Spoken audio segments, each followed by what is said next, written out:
المكتب التعاوني للدعوة والإرشاد وتوعية الجاليات بمحافظة بدر.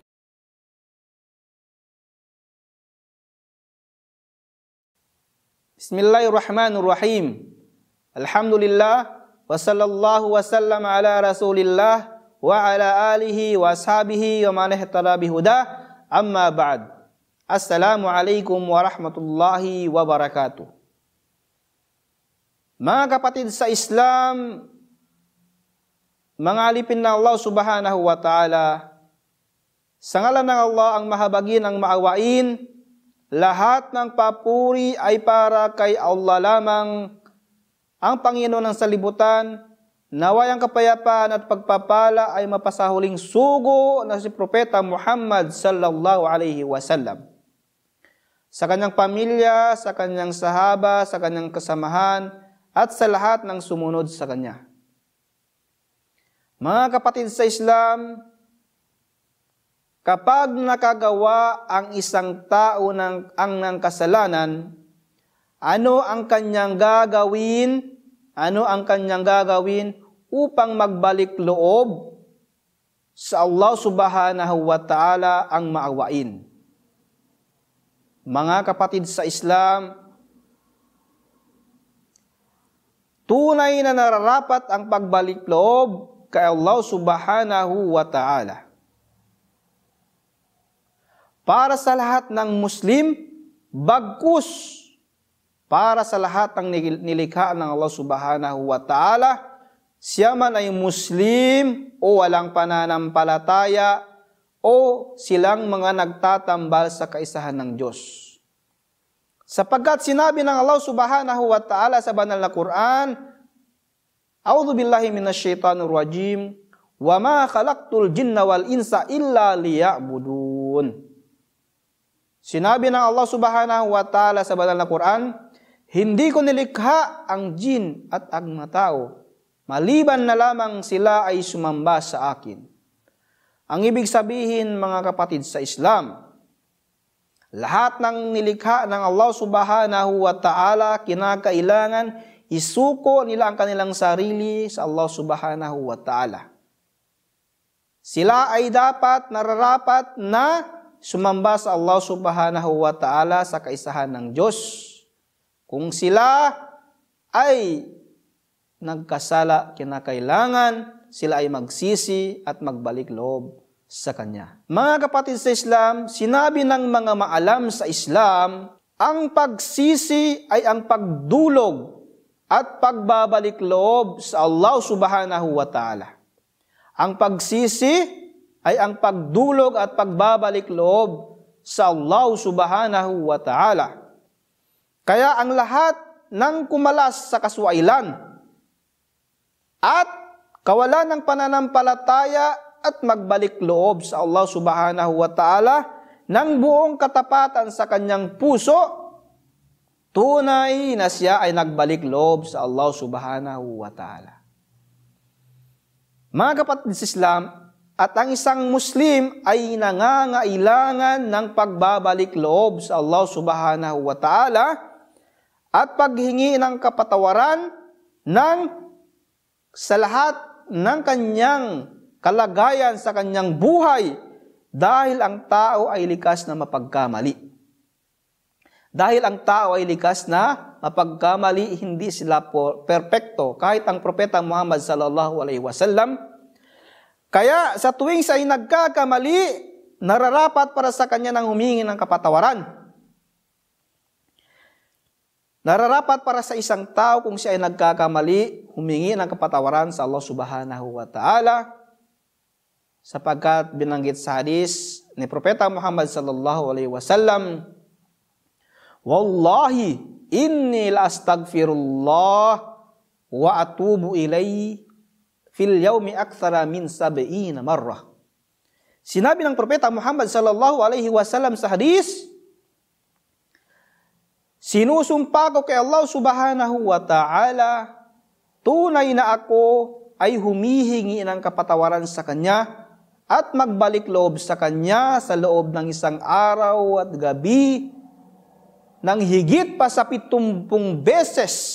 Subhanallah. Ang propeta Muhammad sallallahu alaihi wasallam, pinatawad na sa kanya ang kanyang mga kasalanan ng nauna at saka yung mahuli at hindi pa nagawa niya. Pero humihingi pa rin siya sa Allah subhanahu wa ta'ala ng maraming beses ng kapatawaran. Subhanallah. What more na tayo mga kapatid sa Islam? Hindi natin alam ang ating mga gawain. Ano ang gagawin natin? Kaya nararapat para sa ating mga kapatid sa Islam na humingi ng kapatawaran sa Kanya. Ang pagsisi ay naukol para sa lahat ng kasalanan. At kabilang dito ang kufur. Anong ibig sabihin ng kufur? Ito ay ang kawalan ng pananampalataya. At shirk ay ang pagtatambal sa Allah subhanahu wa ta'ala. Ang ibig sabihin mga kapatid sa Islam, maging ang hindi Muslim ay kinakailangan nila magsisi sa hindi paniniwala kay Allah subhanahu wa ta'ala at magbalik loob sa Kanya, sapagkat ang Allah subhanahu wa ta'ala ay saklaw niya ang lahat ng awa, ang pagpapatawad sa mga kasalanang nagawa ng isang tao.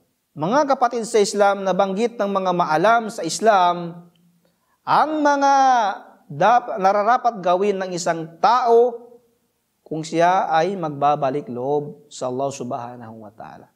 Ang unang-unang gagawin niya ay ang pagtalikod at pag-iwan sa kasalanang nagawa.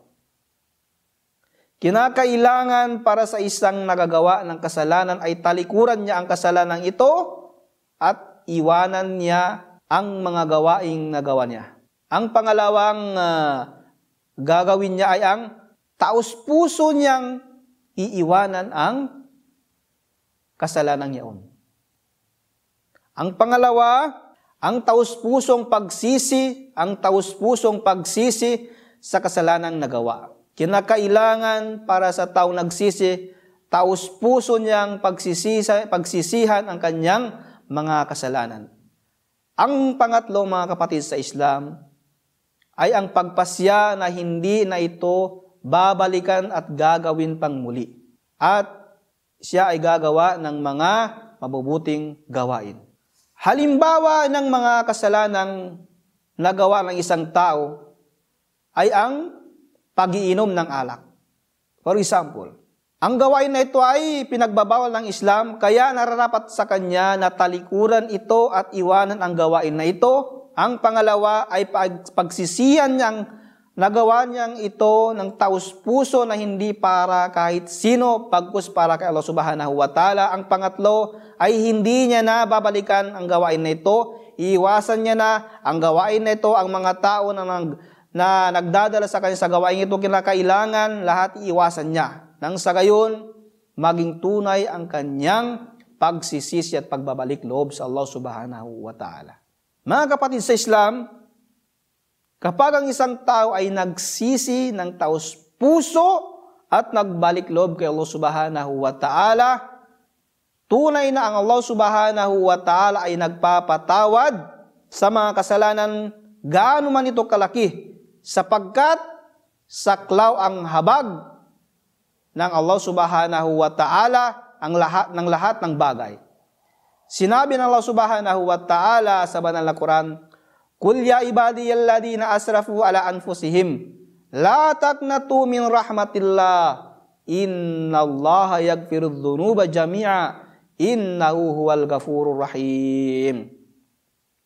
Sinabi ng Allah subhanahu wa ta'ala sa banal na Quran, "Sabihin mo o Muhammad sallallahu alaihi wasallam, sa aking mga alipin na nasa kasamaan at nagmalabis sa pang-aapi sa kanilang mga sarili sa pamamagitan ng pagsasagawa ng anumang ipinagutos ng kanilang mga sarili sa kasalanan.